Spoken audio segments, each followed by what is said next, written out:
हमारे उद्धारकर्ता प्रभु यीशु मसीह के मधुर और सामर्थी नाम में सभी श्रोताओं का हार्दिक अभिनंदन है। दोस्तों, क्या आप बाइबल की कहानियाँ सुनना पसंद करते हैं?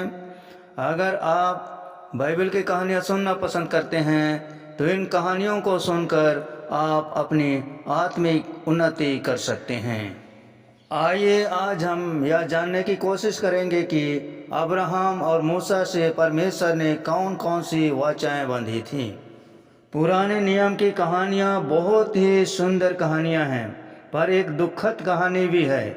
यह एक महान राज की कहानी है जिस पर एक धर्मी राजा के दुष्ट और जहरीले दुश्मन ने घुसपैठ की। सबसे बुरी बात यह थी कि राजा के अपने सेवकों ने उस दुश्मन को अंदर आने दिया। आदम और हवा पाप और मृत्यु का श्राप हमारी दुनिया में लेकर आए। यह सबसे दुखद और उदासी की बात है। फिर भी परमेश्वर उनके विद्रोह के बीच में भी उस योजना को जिससे सारी मानवता आशीषित होगी को पूरा करता रहा। वह मनुष्य की कमजोरी को जानता था और उसका प्रेम इतना महान था कि इतने विश्वासघात के बावजूद वह उन्हें अपने पास वापस लेना चाहता है।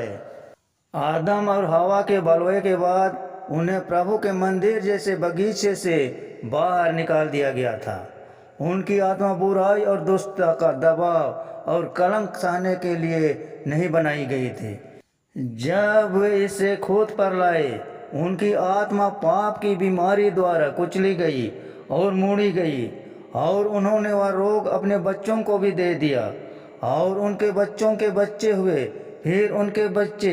इस तरह सैकड़ों वर्षों के दौरान पृथ्वी पर लोगों की संख्या हजारों हजार की हो गई। आपको क्या लगता है कि पृथ्वी पर एक साथ रहने वाले इतने पापी लोगों के साथ रहने पर दुनिया का क्या हुआ होगा? क्या आपको लगता है कि वे अधिक से अधिक पवित्रता और अच्छाई में बढ़ते गए? बिल्कुल नहीं, वे और भी बुरे और दुष्ट होते गए। लोगों ने एक दूसरे को और भी बुरे और घिनौने पाप करने के लिए प्रोत्साहित किया। वे परमेश्वर के खिलाफ और विद्रोह करने लगे और उनके पास से अलग रहने की कोशिश में रहे ताकि वे जितना चाहे दुष्ट काम कर सके। परमेश्वर ने लोगों की दुष्ट इच्छाओं को देखा और समझा कि वे अच्छा रहने की चाहत से भी दूर थे। परमेश्वर ने उनके शासन करने की शक्ति को नियंत्रण रखने की योजना बनाई। उसने लोगों को अलग अलग भाषा के देशों में बांट दिया ताकि उनका एक दूसरे पर प्रभाव कम और धीरे हो सके।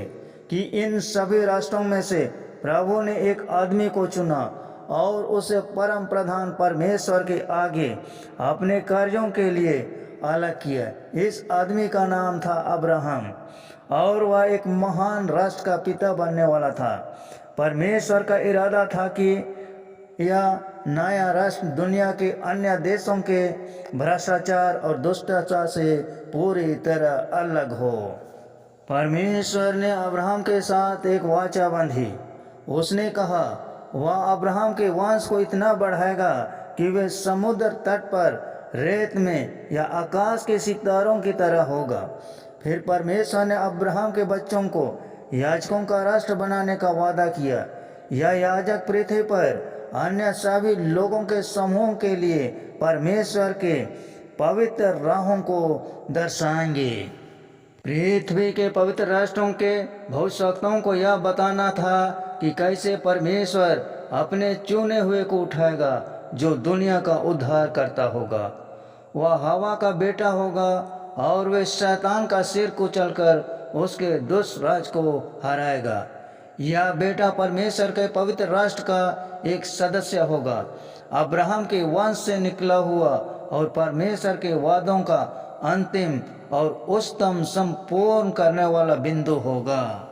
अब्राहम ने परमेश्वर का यह वादा सुना और उस पर विश्वास किया। अब्राहम का परमेश्वर पर विश्वास आदम और हवा के विद्रोह और श्राप से कितना अलग था। आदम और हवा ने सांप के शब्दों पर निर्भर होकर इस दुनिया में मौत को ले आया, लेकिन अब्राहम ने परमेश्वर के शब्दों पर विश्वास रखा। उसने अपनी इस अंधेरी दुनिया या अपनी इच्छाओं की शक्ति पर नहीं विश्वास करके परमेश्वर पर अपनी आशा लगाई। यह विश्वास परमेश्वर के लिए कीमती थी और उसने अब्राहम के विश्वास को धार्मिकता माना। अब्राहम पुराने नियम का महान विश्वास और परमेश्वर पर निर्भरता का एक आदर्श है जो परमेश्वर अपने बच्चों से चाहता है। सैकड़ों साल बाद अब्राहम का वंशज लाखों की संख्या में हो गए, पर एक बहुत बड़ी मुश्किल थी। वे सब के सब दास थे। वे मिस्र के देश में रहते थे और फिरौन उन्हें मजदूरों के रूप में काम करा करके अपने साम्राज्य को अमीर और शक्तिशाली बना रहा था। वह उन लोगों को बहुत दुख और तकलीफ दे रहा था। परमेश्वर ने अब्राहम के बच्चों में से एक को फिरौन की क्रूरता के खिलाफ खड़े होने के लिए चुना। इस आदमी का नाम था मूसा। परमेश्वर ने उसे कहा कि वह उसे अपने लोगों को मुक्त करने के लिए इस्तेमाल करेगा और उसने ऐसा ही किया। महान और शक्तिशाली चमत्कार से परमेश्वर ने अपने लोगों को मिस्र की पीड़ा और दुख दर्द से बचा लिया। आपको अद्भुत कहानी याद होगी जब परमेश्वर ने लाल सागर के पानी को खड़ा किया ताकि उसके अपने लोग उस पार हो सके। फिर परमेश्वर ने उन्हें रेगिस्तान में बुलाया। परमेश्वर सीनै पर्वत पर उतरे और उनकी पवित्रता ने इस टूटी दुनिया की जमीन को हिला दिया। लोग यह शानदार पराक्रम देखकर बहुत डर गए। मूसा फिर बादल और आग के लपटों में परमेश्वर के साथ मिलने के लिए ऊपर चला गया। परमेश्वर ने मूसा और उसके लोगों को एक नई वाचा दी। यह वाचा उस वाचा से अलग था जो परमेश्वर ने अब्राहम से किया था। परमेश्वर ने जो वादा अब्राहम को दिए थे वे अनंत और बिना शर्त के थे। इस वाचा को पूरा करना परमेश्वर का काम था। इस वाचा को पूरा करने के लिए ऐसी कोई बात नहीं थी जो अब्राहम को करनी थी। यह कभी न खत्म होने वाली वाचा थी। मूसा के साथ परमेश्वर का वाचा अस्थायी था। यह प्रभु और उसके विशेष चुने राष्ट्र के बीच एक विशेष समझौता था। परमेश्वर ने उन्हें समझ से परे आशीष देने का वादा किया। वे उनको वादे के अनुसार एक जमीन देंगे जो इतनी उपजाऊ होगी ताकि उनके पास हमेशा खाने के लिए बहुतायत हो। वह उन्हें दुश्मन राष्ट्रों के हमलों से रक्षा करेंगे और यह उनके कई बच्चों के साथ आशीषित करेंगे। लेकिन उन्हें यह वाचा रखने के लिए कुछ करना होगा। परमेश्वर ने उनके साथ एक समझौता किया जिसका उन्हें पालन करना होगा। इसको व्यवस्था का नाम दिया गया। इस व्यवस्था ने परमेश्वर के अद्भुत शुद्ध रास्ते सिखाए। इसने परमेश्वर के लोगों को सिखाया कि कैसे उन्हें उसकी आराधना के लिए खुद को पाप से शुद्ध करना है ताकि वे उसकी महिमा भरे पवित्र उपस्थिति में नज़दीकी से रहे। इसने उसकी मदद करी कि वे कैसे अपना जीवन उसके रास्ते में चलाएं और उन्हें कैसे एक दूसरे के साथ परमेश्वर के प्रिय बच्चों जैसा व्यवहार करना चाहिए। उन्हें इस बात की अनुमति नहीं थी कि वे एक दूसरे को ठेस पहुंचाए या एक दूसरे के विरोध पाप करे, जिस तरह अन्य देशों के सदस्य एक दूसरे के खिलाफ करते थे। उनको अपने कमजोर की मदद और एक दूसरे की देखभाल करनी थी। उनके अगुओं को क्रूरता से राज नहीं परंतु परमेश्वर के लोगों की सेवा करनी थी। इस प्रकार वे परमेश्वर को आदर देंगे। व्यवस्था ने मनुष्य को सिखाया कि कैसे वो इस टूटी हुई पापी दुनिया में रहते हुए परमेश्वर का आदर कर सकते हैं। अगर वे इस व्यवस्था के अनुसार रहेंगे तो वे इस दुनिया के दुष्ट देशों से अलग होंगे जो अभी भी बलवे में रह रहे हैं। यदि परमेश्वर के लोग परमेश्वर के साथ अपने व्यवस्था की वाचा का आदर नहीं करेंगे तो प्रभु के पास उनके लिए कुछ नए वादे थे। वह उनकी फसलों और जानवरों पर आशीष नहीं देंगे। वह उन्हें दुश्मन देशों से रक्षा नहीं करेंगे और वह उन्हें वादा के भूमि से बाहर कर देंगे। परमेश्वर ने यह बात बहुत स्पष्ट रूप से उनके रेगिस्तान में रहने वाले शुरू के दिनों में ही दी थी। चुनाव लोगों के हाथों में था। क्या वे इस वाचा में हामी भरेंगे? सिनाई पर्वत के नीचे लोगों ने यह घोषणा की कि वे परमेश्वर की विधि का पालन करेंगे और उसकी व्यवस्था का सम्मान करेंगे।